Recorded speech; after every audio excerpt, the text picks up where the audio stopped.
오늘도 함께 은혜 받읍시다.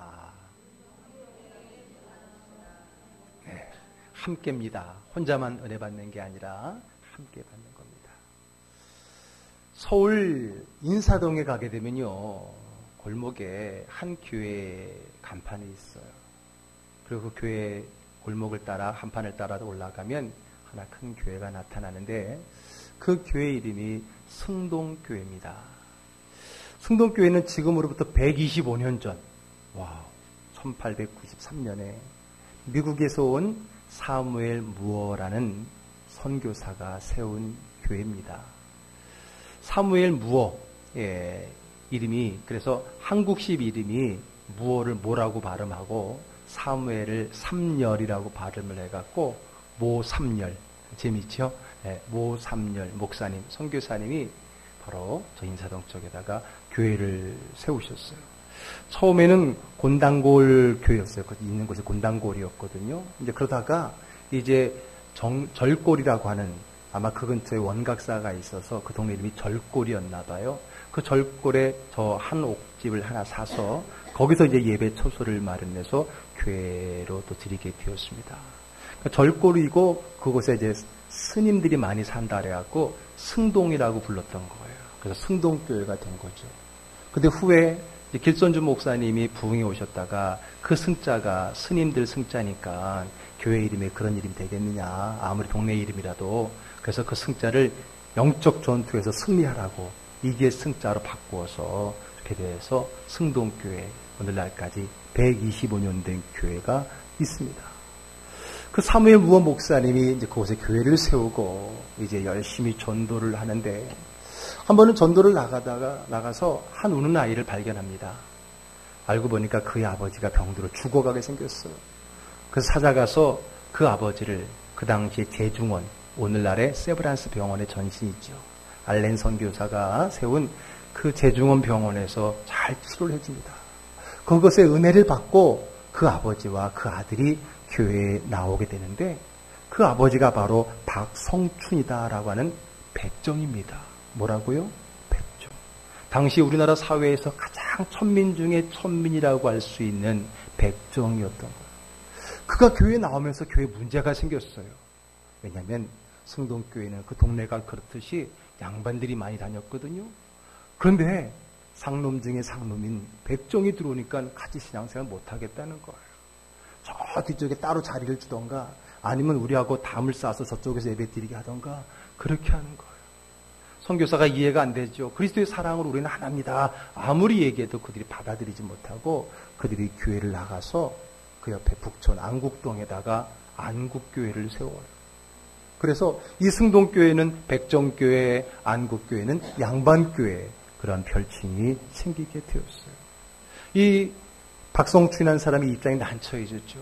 그래도 받은 은혜가 있어서 열심히 전도를 해갖고요, 교회를 많이 세웁니다. 물론 주로 백정들을 다 전도해 왔겠죠. 그래서 1911년에 그가 그 교회 장로가 됩니다. 그리고 그의 아들, 아까 울고 있었던 그 아들 박서향이는 우리나라 의료 역사에 아주 유명한 사람입니다. 최초의 외과 의사가 돼요. 사진 한번 보여줄까요? 저 사진의 제일 가운데 있는 그가 바로 그 백정 박성춘의 아들 박서향, 우리나라 최초의 외과 의사, 서양식 의사가 되었던 것을 보게 됩니다. 그리고 중동교회는요, 아주 일제강점기 때에 이 3.1운동의 또 중심지, 거점이 되기도 합니다. 그래서 지난 창립 100주년 때에 나라에서 3.1운동 유적지로 지정했어요. 그래서 오늘날 교회 가보게 되면 3.1운동 기념비가 세워져 있는 것을 보게 됩니다. 자, 저를 보세요. 참 재밌죠? 하나님 섬기는 교회인데 양반교회가 있고 백정교회가 있어요. 우리나라 말입니까? 선교사가 왔던 그 나라도 그래요. 한때는 백인교회, 흑인교회 혹은 유색인교회, 그런 차별적인 시대가 있었어요. 그때만 그럽니까? 성경시대는요, 성경시대도 물론이었습니다. 아니, 더하면 더했지 덜하지 않았을 겁니다.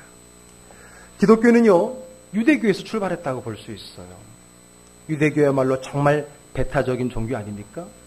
유대인들만의 종교라고 볼 수 있어요. 다른 민족은 무조건 이방인 취급을 합니다. 그들이 혹 유대교로 개종을 하려 치면은 그들의 상징인 할례라는 절차, 아주 복잡한 절차, 엄격한 절차를 밟아야만 간신히 유대교인이 될 수 있었던 그런 종교였습니다. 예루살렘 성전도 그래서요, 이방인들이 있긴 하지만은 그 예루살렘 성은 여러 뜰로 단계로 나눠져 있어서 유대인 남자가 들어갈 수 있는 뜰, 그 다음에 유대인 여자가 들어갈 수 있는 뜰, 맨 마지막에 뜰은 이방인들, 이방인으로 개종한 그 사람들이 갈 수 있는 뜰이 이렇게 차별적으로 나누어져 있었던 것을 볼 수 있어요. 그런데 예수님께서 이런 기독교 바탕에, 유대교도 바로 이런 기독교도 유대교 바탕에서 나오다 보니까 그러한 유대인과 이방인들에 대한 그러한 편견, 차별 이런 것들이 처음 시작된 초대교회 안에도 자신들도 모른 채 만연해 있게 되었다라고 하는 거예요. 그러다 보니까 유대인과 이방인, 기독교인들 간에 마찰, 갈등들이 생겨나게 시작된 겁니다. 예수님께서는 친히 이방인에게도 복음을 전하셨고요. 또 부활하신 후 승천하시기 전에도 땅끝까지 이런 내증이 되라라고 분명히 당부하셨지만은 그러나 여전히 복음은 유대 안에, 그리고 유대인들 안에만 머물러 있었다는 거예요. 그것을 이제는 유대 땅 바깥으로 그 복음이 번져나가게 된 그 시초적인 사람이 누구냐면 바로 우리가 잘 알고 있는 바울 사도입니다. 하나님께서 바울 사도를 부르셔서 특별히 이방인 전도의 사명자로서 하나님이 사명을 주시잖아요. 그래서 그가 수리아 안디옥 교회에서 최초의 선교사로 파송을 받고 그가 1차, 2차, 3차에 걸쳐서 소아시아 지역 그리고 마게도니아, 그리스 지역을 걸치면서 복음을 전 세계로 확장시키는 일을 감당했던 것을 보게 되었습니다. 그 아시아라고 하는 게 지금의 터키 지방을 이야기하는 거예요. 소아시아라고 당시에 불렀는데 그곳, 그리고 이제 유럽의 관문이라고 할 수 있는 마게도니아, 그 밑에 있는 그리스, 이 부분을 3차에 걸쳐서 전도를 하게 되고요. 그리고 나중에는 이제 죄인된 신분으로서 재판을 받으러 로마로 가서 그 죄인된 몸으로도 그 로마에서 복음을 증거하고 또 자기가 선교 여행 때 세운 교회들에게 서신을 쓰는 그러한 일을 끝까지 감당했던 것을 보게 되어집니다. 어쨌든 그는 이렇게 이방 땅에 복음을 전하고 이방 땅에 이제 이 복음이 유대 땅, 유대인에만 갇혀있던 그 복음을 세계화시킨 인물이라고 하는 거죠. 자, 오늘 우리가 함께 읽었던 이 에베소서도 바로 그 바울 사도가 에베소 교회에 보낸 편지입니다. 로마의 죄인된 신분으로, 아직 미결수 신분으로 연금되어 있을 때에 그곳에서 몇 교회에 편지를 썼었거든요.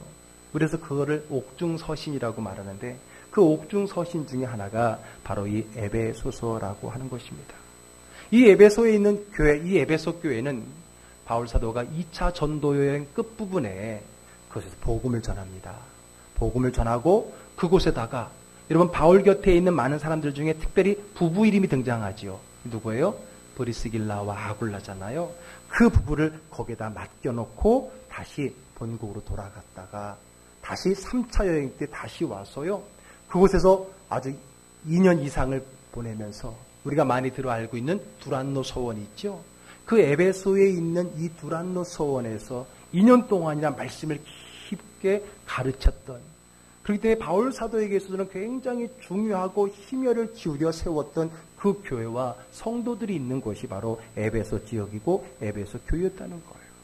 그 결과 어떻게 됐는가? 자, 사도행전으로 가볼게요. 사도행전 19장 10절의 말씀 같이 읽습니다.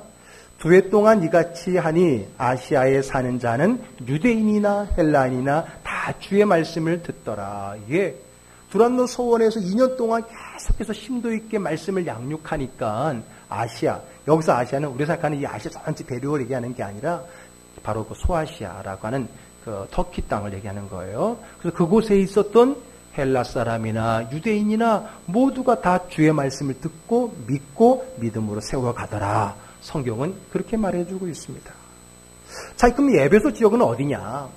이 에베소 지역은 이 터키 쪽에 서쪽에 있는 항구 도시입니다. 당시 로마 지중해를 거의 로마가 지배하고 있었는데 그 지중해 동편 쪽에 큰 3대 도시가 있었습니다. 이집트의 알렉산드리아, 시리아의 안디옥, 그리고 세 번째가 바로 여기예요. 바로 소아시아 지역에 있는 바로 에베소입니다. 그러니까 3대 도시 중에 하나이기 때문에 당시에 약 20만의 인구가 있었다니까 당시 고대 사회로 보면 굉장히 큰 도시고요. 또 해안가에 있다 보니까 항구 도시입니다. 항구 도시다 보니까 무역이 발달하게 되고요. 또 그러다 보니까 여러 인종들이, 민족들이 함께 어울려지는 다양성을 갖추고 있는 그러한 큰 대형 도시로 성장하고 있는 것을 볼 수 있습니다.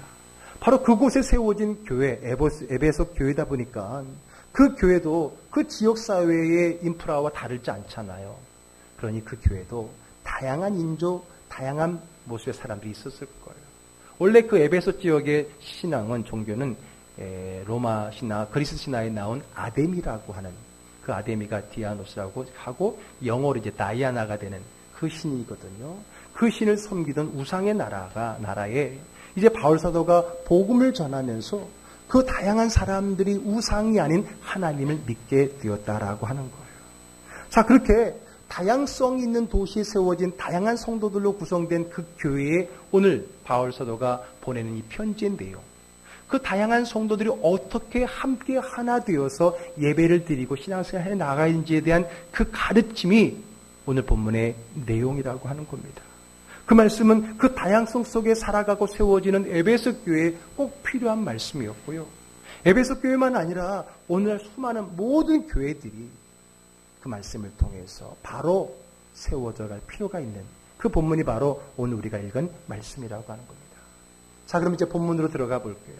오늘 본문의 첫 절, 우리 11절의 말씀 한번 다 같이 한번 읽어보겠습니다. 그러므로 생각하라. 너희는 그때의 육체로는 이방인이요 손으로 육체 행한 할례를 받은 무리라 칭하는 자들로부터 할례를 받지 않은 무리라 칭함을 받는 자들이라. 성경은요 이렇게 말을 막 이렇게 비비 꼬는 것 같아갖고 아무 생각 없이 언뜻 읽으면 진짜 읽었지만 무슨 말인지 하나도 몰라요. 여러분 성경은요 좀 자세히 읽어봐야 되고요. 그리고 너무 좀 어렵다 생각하면은 한국말이도 좀 어렵다 생각하면 좀 쉬운 성경 같은 거를 보면 더 좋을 거예요. 자, 내용은 그렇습니다. 너희는 그때 옛날에 전에는 육체로는 이방인이요. 아, 그렇지요. 이방이라는 것은 누구의 시각이에요? 유대인의 시각이거든요. 유대인들은 사람 딱 두 종류예요. 유대인이냐 이방인이냐 그거예요. 그러니까 유대인의 입장 속에서 그들이 이방인, 즉 유대인이 아니었다라는 거죠. 대부분이 헬라 사람도 있었겠지만 어쨌든 이방인이요 손으로 육체 행한 할례를 받은 무리라 칭하는 자들로부터 할례를 받지 않은 무리라 칭함을 받는 자들이다. 이것도 되게 헷갈리죠. 그러니까 할례를 받은 사람들 누구예요? 유대인. 유대인으로부터 너희들은 이방인이야. 너희는 유대인들이 아니야. 또 유대인인가 아닌 거의 기준이 특히 할례잖아요. 그러니까 우리는 할례 받은 자들로부터 너희들은 할례를 받지 않은 백성이야, 이방인이야 라고 취급을 받던 사람들이었다. 그 얘기하고 있는 거예요. 네, 알고 보니까 쉬운 말이죠. 어쨌든 에베소 교인들은 유대인들의 입장에서 이방인이었고요. 무할례자들이었다는 거예요. 그러다 보니까 유대교 안에 아직 머물러 있는 기독교에 봐서는 그들은 좀 어떻게 보면 아웃사이더라고 생각을 할 수 있었을 거 아니에요? 뿐만 아니라 12절도 보겠습니다. 읽습니다. 그때 너희는 그리스도 밖에 있었고 이스라엘 나라 밖의 사람이라 약속의 언약들에 대하여는 외인이요 세상에서 소망이 없고 하나님도 없는 자이더니 예. 사실 11절은 크게 문제가 안 돼요. 내가 굳이 유대인이 안 되면 어때? 당시 더군다나 유대인은 나라를 잃은 소수 민족에 불과한데 그런데 더 큰 문제는 뭐냐? 12절이 바로 읽었던 것처럼 너희는 그리스도 밖에 있었고 그러므로 그리스도 밖에 있기 때문에 구원 밖에 있었던 거예요. 하나님이 없는 삶이에요. 소망이 없는 삶이었다라고 하는 거예요. 언제? 너희가 예수를 믿고 교회에 나오기 전에는 그랬었던 사람이라는 거예요. 그런데 지금은 어땠느냐는 거예요. 육체적으로는 이방인이었고 복음으로도 너희들은 이방인이었다. 그 얘기를 하고 있는 거죠. 그러나 지금은 어떻게 되었느냐? 13절을 읽어보겠습니다.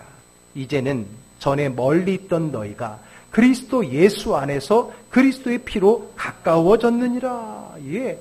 자, 이랬던 육체적으로도 이방인이고 복음으로도 이방인이었던 너희들이 이제는 가까워졌다는 거예요. 누구와? 우리와 가까워졌고 또 다른 말로는 복음으로 말한다면 하나님과 가까워졌다는 거예요. 무엇으로 인해서? 무엇을 통해서? 바로 그리스도 예수 안에 있는 무엇을 통해요? 그리스도의 피를 통해서예요.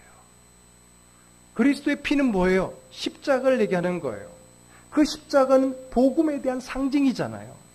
즉 예수 그리스도의 우리를 위해 흘리신 십자가의 보혈의 피로 말미암아 육체적 이방인, 더 나아가서 복음의 구원의 이방인이었던 우리가 하나님과 가까워졌고 믿는 자들과 가까워졌다라고 이야기를 하고 있는 거예요. 이게 바로 복음의 의미입니다. 이게 바로 복음의 영향력이고 그리스도의 피를 표현하고 있는 그 복음의 힘이라고 하는 겁니다. 자, 여러분, 제가 앞부분에 어느 교회 얘기를 했어요? 승동교회 얘기를 했었죠. 인사동에 있는 승동교회. 자, 그 승동교회를 창립한 사무엘 무어 목사님 한번 생각해봐요. 그분은 미국 사람이에요. 우리를 봐서는 육체적으로는 우리가 전혀 다른 사람이에요. 그는 서양인이고 우리는 동양인이에요. 그는 백인이고 우리는 황인종이에요. 절대로 육체적으로 그들과 우리는 가까워질 수 없었잖아요. 근데 그가 그 먼 땅, 그리고 문화의 충격을 다 뒤집어 쓰고 넘고 이 나라에 왔어요. 더군다나 이 나라 사람조차도 사람 취급을 하지 않던 누구? 백정들, 천민들까지도 가까이 하고 오히려 그들을 위해서 자기를 내어주고 희생할 수 있는 이유가 뭐냐는 거예요. 뭐 때문에 그런 거예요? 복음, 십자가, 그리스도의 보혈 때문이라는 거잖아요. 여러분 그렇지 않습니까? 복음이 아니었더라면 그 서양 사람 그분이 더군다나 그 당시 얼마나 못 살고 가난하고 힘들었어요. 이 나라에 와서 더군다나 이 나라에서조차도 천대를 받던 백정들의 목사가 되었어요. 그들을 품어주는 그 목적이 뭐야? 그 근거가 뭐냐? 복음, 예수 그리스도의 십자가의 보혈의 피라는 거예요. 몇 해 전에 우리 청소년들과 함께 소록도 가서 또 그 역사를 듣고 또 헌신도 하고 왔지만은 그 소록도 나와 앉아 가족들조차도 버린 그들을 받아주고 그들을 위해서 희생한 그 선교사들 뭐예요? 단순히 박애주의 하나만이었을까요? 아니에요. 그것은 바로 복음의 힘.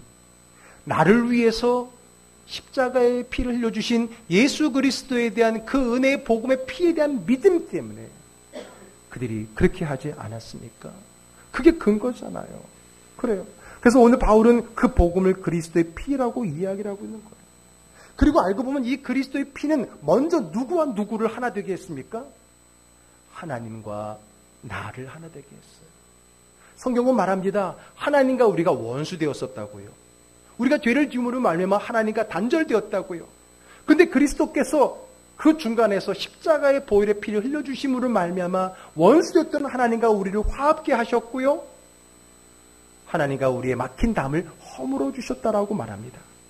그래서 예수님의 십자가에 흘린 피를 가리켜서 뭐라 그러냐? 화목제물의 피라고 얘기합니다.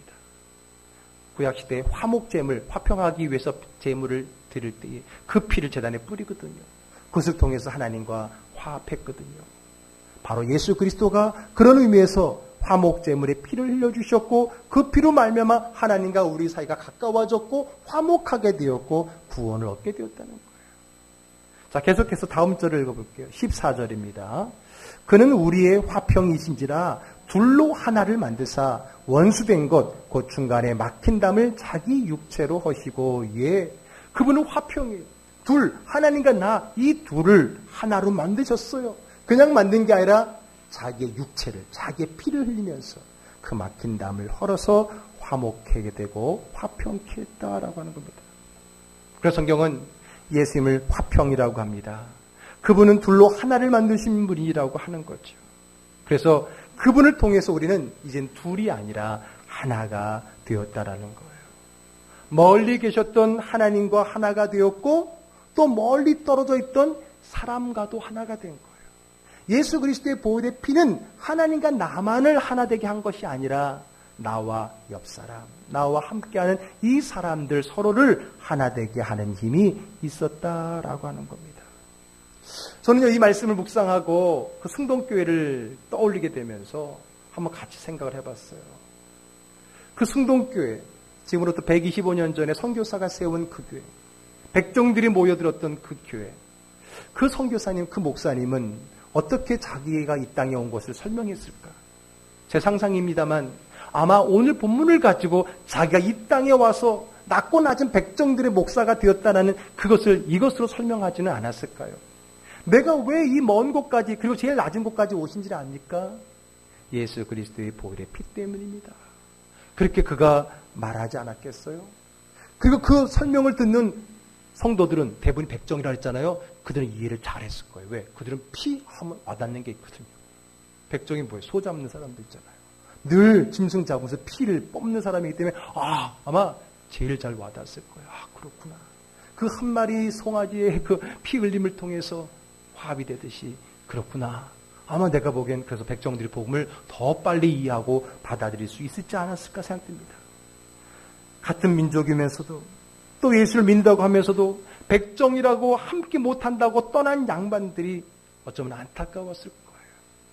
우리 주님은 원수된 우리 인간, 죄인된 인간을 그리스도의 보혈의 피로 하나가 되게 하셨는데 바로 그 복음을 믿는 우리가 하나 되지 못하는 것에 대해서 그들이 얼마나 안타까워했을까요? 자, 또 보겠습니다. 15절의 말씀입니다. 법조문으로 된 계명의 율법을 폐하셨으니 이는 이 둘로 자기 안에서 한 세 사람을 지어 화평하게 하시고 자, 지금 하나님께서 예수님의 보혈의 피로 말미암아 원수되었던 하나님과 인간과 인간의 그 관계를 화목으로 바꾸시고 있는 거예요. 자, 그 중에 오늘 표현을 보니까 법조문으로 된 계명의 율법을 폐하셨다. 율법이잖아요. 기록되어 있는 율법을 폐했다는 것. 뭐냐? 이방인과 유대인 이런 걸 나누는 그런 법조항을 삭제해 버렸다라고 하는 겁니다. 그런 거예요. 근데 여러분, 이게 또 실제로 지금 말하고 있는 승동교회도 일어나게 됩니다. 자, 아까 말씀드렸던 것처럼 그 은혜 받은 박성춘 백정이라는 그 사람이 은혜를 받고 자기 때문에 양반들이 다 떠났으니까 얼마나 처음에 몸둘 바를 몰라요. 그가 열심히 전도했다 그랬죠. 전도할 뿐만 아니라 그가 하나님 안에서 하나됨을 경험하고 나서야 인간 안에 있는 차별이 문제가 있다는 걸 깨닫고요. 그가 백정 해방운동에 앞장을 서기 시작합니다. 그래서 여러분, 그가 나라의 정부에 탄원을 합니다. 우리 백정들도 양반처럼 갓을 쓰고 도포를 입게 해주세요. 그 말은 뭐예요? 백정들은 갓도 못 썼고 도포도 못 입었다는 거예요. 물론 그것만으로 신분이 변하는 건 아니지만 그것부터 시작되는 거잖아요. 어렵게 탄원을 한 결과 정부에서 결국은 받아들이게 됩니다. 그래서 갓도 쓸 수 있고 도포도 입을 수 있게 됐다. 그러면 점점 그 차별의 문제가 화합의 문제로 해결될 수 있는 그 길이 다름 아닌 이 숭동교회에서부터 시작됐다는 것은 이건 정말 당연한 일이고 정말 그럴 수밖에 없는 일이라 생각이 들지 않습니까? 차별 없이 그리스도의 보혈의 피로 화목되어서 모두를 받아들일 수 있는 그 교회가 그리 앞장선 건 너무나 당연합니다. 뿐만 아니라 이 승동교회는요, 훗날 일제강점기 3.1 운동의 거점이 되기도 합니다. 그래서 아까 말씀드렸듯이 바로 3.1 운동, 그런 기념 그 터로서 나라의 지정이 되어졌다 그랬잖아요. 어쨌든 이렇게 탄원이 받아들여지게 되고 또 정부의 칙령이 내려져서 이제는 차별 없는 율법이 폐해진 것처럼 그들도 이제는 똑같은 사람으로 인정을 받을 수 있는 길이 생겼다는 거예요. 자, 또 16절을 보겠습니다. 읽습니다. 또 십자가로 이 둘을 한 몸으로 하나님과 화목하게 하려 하심이라 원수된 것을 십자가로 소멸하시고 여러분 성경은요 기록되어진 하나님 말씀이기 때문에 그 기록한 언어, 단어, 문장들이 굉장히 중요한 거예요. 의미를 담고 있는 거예요. 기록되어져 있는 말씀이기 때문에 하나님 말씀을 계속해서 보게 되면 뭔가 어느 한 방향을 향해서 점진적으로 확장하고 발전되고 있는 모습을 보게 됩니다. 자, 우리가 지금 예수 그리스도의 보혈의 피, 즉 복음이잖아요. 복음을 통해서 화합되었다 그랬어요. 제일 먼저 제1번의 화합은 누구와 누구의 관계라 그랬어요? 하나님과 인간의 관계, 나와의 관계. 인간이라 하지 말고 나라 그래요. 하나님과 나와의 관계의 회복이에요. 그게 끝입니까? 그거면 된 겁니까? 아니죠. 두 번째 뭐라 그랬어요? 나와 이웃, 나와 다른 사람과의 관계의 화목이 열리게 된 거예요. 그러면 끝입니까? 아니, 거기 하나가 더 있는 거예요. 그게 바로 지금 읽은 16절에 또 십자가로, 즉 그리스도의 보혈의 피로, 복음으로 이 둘을 한 몸으로 하나님과 화목하게 하려 하십니다. 이 둘은 나와 옆사람, 이 둘 화목되어진 우리 둘이 다시 한 몸이 되어서 누구와 화목하게 된다고요? 하나님과 화목하게 된다. 이 말씀 속에는 벌써 이 화목에 대한 점증적인 확장된 말씀 보고 있는 거예요. 그리스도의 보혈의 피로 처음에는 하나님과 나와의 관계의 화목, 두 번째 나와 이웃과의 화목, 세 번째는 이제 우리가 하나 되어서 한 몸이 되어서 다시 하나님 앞에 나아가서 화목하게 되는 것을 이야기하고 있는 거예요. 즉 나와 하나님과 관계, 나와 이웃과의 관계일 뿐만 아니라 우리가 한 공동체, 한 가족 하나 되어서 이 한 몸으로 다시 하나님과 화목해 되는 그러한 일이 필요하다는 것이고, 그 모습, 한 공동체로서 하나님께 화목되어지는 것을 뭐라고 말할 수 있느냐? 그게 바로 예배라고 하는 거예요. 예배라는 거예요. 우리 기독교 교회의 예배는 바로 그러한 근거 속에, 그러한 복음의 근거 속에 예배가 설정이 되는 거예요. 하나님과의 일대일 관계, 이웃과의 관계, 그리고 관계 회복되어진 우리들이 연합으로 함께 한 몸이 되어서 다시 하나님과 화목하게 되는, 그게 예배의 바탕이라고 하는 겁니다.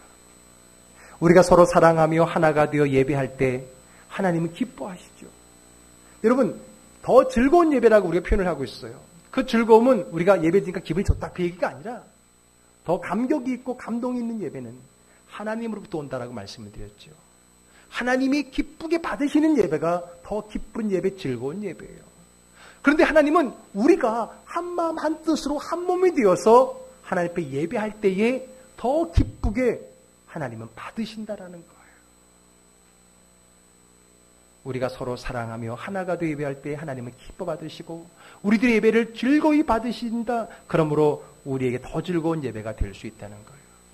예수님의 가르침 중에 산상수훈에도 이런 말씀이 있습니다. 마태복음 5장 23절, 24절의 말씀 한번 같이 읽어볼게요. 자, 함께 있습니다. 그러므로 예물을 제단에 드리려다가 거기서 내 형제에게 원망들 만한 일이 있는 것이 생각나거든 예물을 제단 앞에 두고 먼저 가서 형제와 화목하고 그 후에 와서 예물을 드리라. 예수님도요. 너가 예배 드리러 올 때에, 나한테 예배 드리러 올 때, 예물 드리러 올 때에 먼저 네 친구와 원망받을 만한 일, 다툰 일, 그런 일이 있다면 가서 먼저 화해하고 오라는 거예요.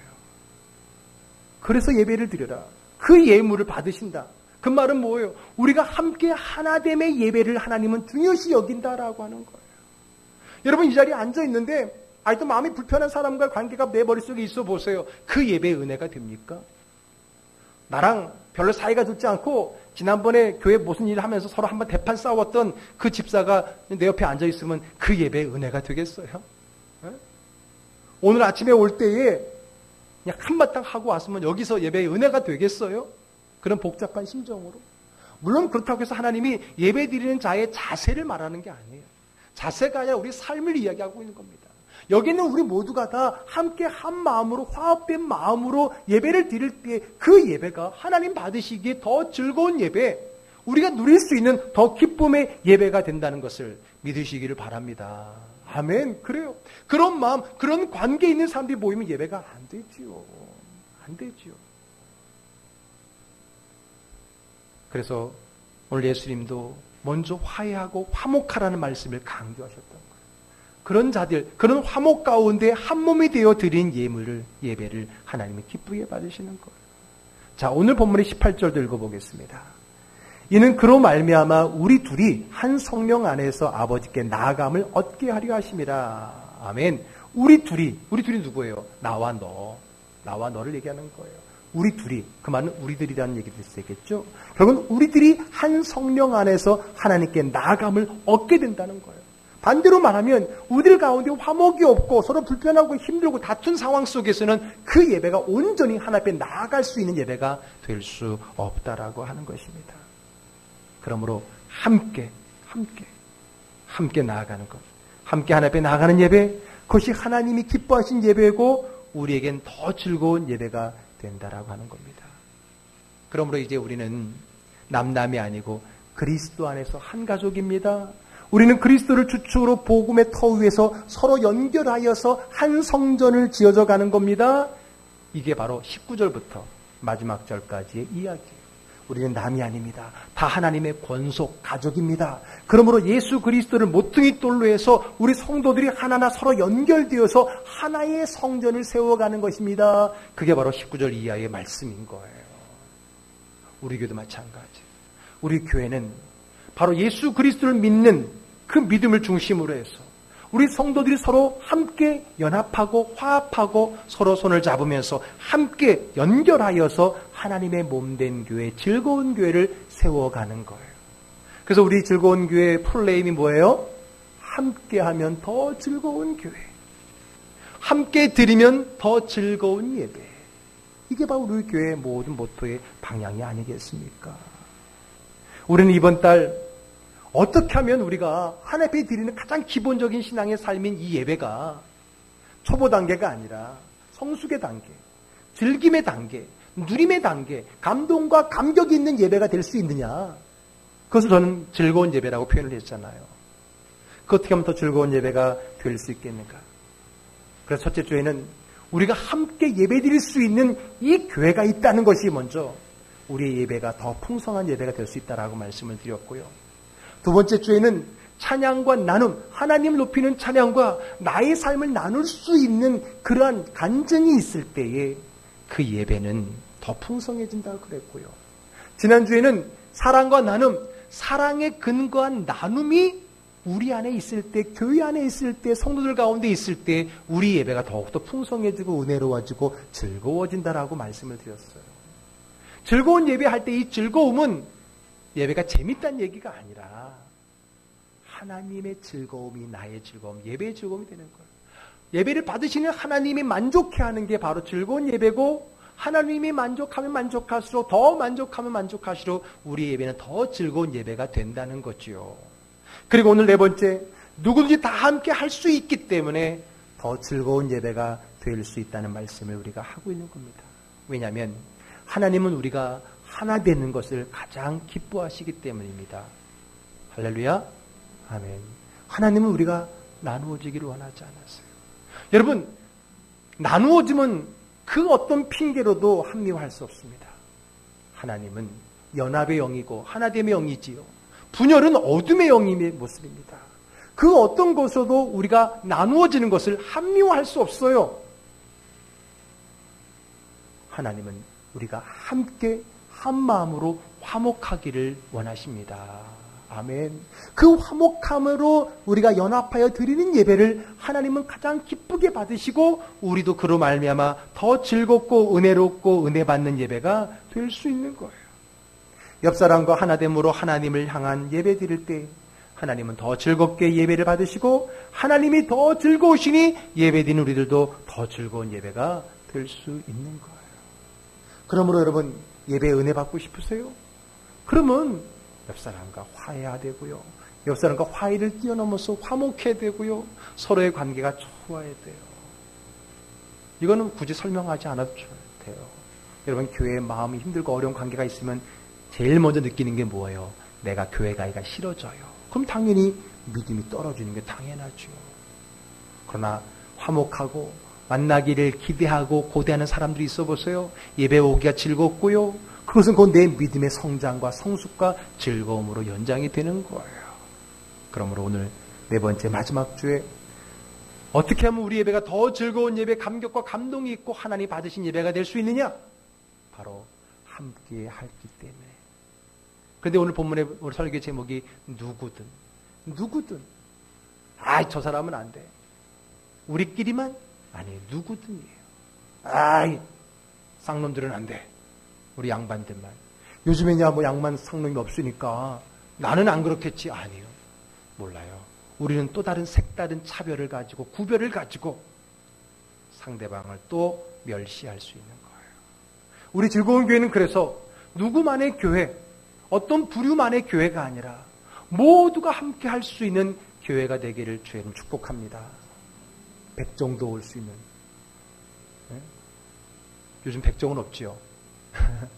네? 백정. 누구든지 올 수 있는. 이제는 또 다문화를 가지 않습니까? 다문화. 저희도 반편견에 대한 편견을 반대하는 그런 많은 운동을 하고 있지만은 그런 것들이 하나님 앞에 예배 드리는데 방해가 되면 안 된다는 거예요. 초대교회는 그런 문제가 있었거든요. 오늘 에베소 교회, 다양성을 공유하고 있는 그 에베소 교회에 이런 차별 없이 하나됨으로, 하나됨뿐만 아니라 화목함으로 함께 하나님 앞에 예배 드리는 그 예배의 즐거움, 그 예배가 주는 은혜, 그 예배가 주는 하나님의 은혜와 복을 우리도 함께 누려야 된다라고 하는 것입니다. 자, 우리 옆 사람하고 인사할게요. 함께 예배 드리게 되어 영광입니다. 뭐 목소리만 그렇고 얼굴은 별로 괜히 내 옆에 앉아서 하고 이거 쳐다보는 것 같은데 그거 아니죠. 자, 이렇게 또 해볼까요? 당신과 나는 하나입니다. 시작. 하나라니까 그런가요? 이렇게 다시 한번. 당신과 나는 가족입니다. 한 번 더. 사랑하고 축복합니다. 아멘. 그래요. 여러분, 오늘 우리가 품지 못할 사람이 어디 있을까요? 하나님은 자신을 등지고 떠난 죄인들까지도 자신의 아들을 십자가에 죽여 피 흘리기까지 용서하시고 받아들여 주셨는데 우리가 받아주지 못할 사람이 어디 있을까요?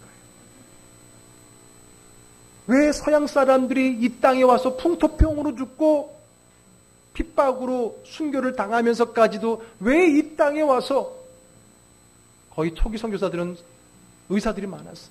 의사로서 자기가 살고 있는 그 나라에서 떵떵거리고 하이클래스로 살아갈 수 있는데 가난하고 병들고 또 그들이 보기에 우리가 얼마나 다들 그냥 그런지요.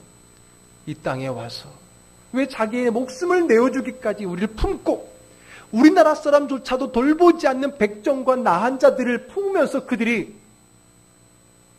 이 땅에 와서 죽어갔을까? 그건 하나밖에 없어요.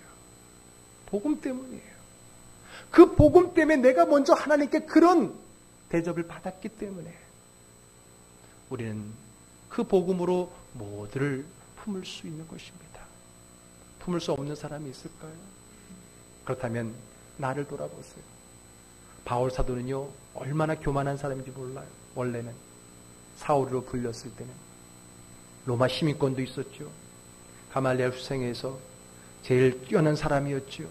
바리새파 중에 으뜸이었지요. 열심은 특심이었지요. 그러나 그가 복음을 발견하고 주님 만나고 나서는 나는 죄인 중에 괴수라고 말했던 거예요. 그런 나를 받아준 하나님의 은혜가 너무 감사해서 그는 유대인들이 배척하고 받아주지 않는 그 이방인들에게로 가서 복음을 증거할 수 있었던 것입니다. 그 복음이 오늘 저와 여러분들을 하나 되게 한 거예요. 그리고 우리가 그 복음으로 하나 되어 예배 드릴 때에 하나님은 그 예배를 기뻐 받으시는 줄 믿습니다. 아멘. 여러분, 우리 중에 혹시 불편하거나 저 사람은 내가 다 저 사람은 싫어 그런 사람이 있으면 안 돼요. 그것은 곧 내 예배에 부족함이 연장이 되는 거예요. 그러나 모두를 받아들일 수 있고 여기 있는 사람뿐만 아니라 또 누구든지 올 수 있는 그런 교회가 될 때 우리 즐거운 교회는 그 이름처럼 더 즐거운 예배가 될 줄 믿습니다. 아멘. 우리 즐거운 교회 성도님들 이 제단에서 함께 더 즐거운 예배를 함께 세워가기를 주의 이름으로 축복합니다. 아멘.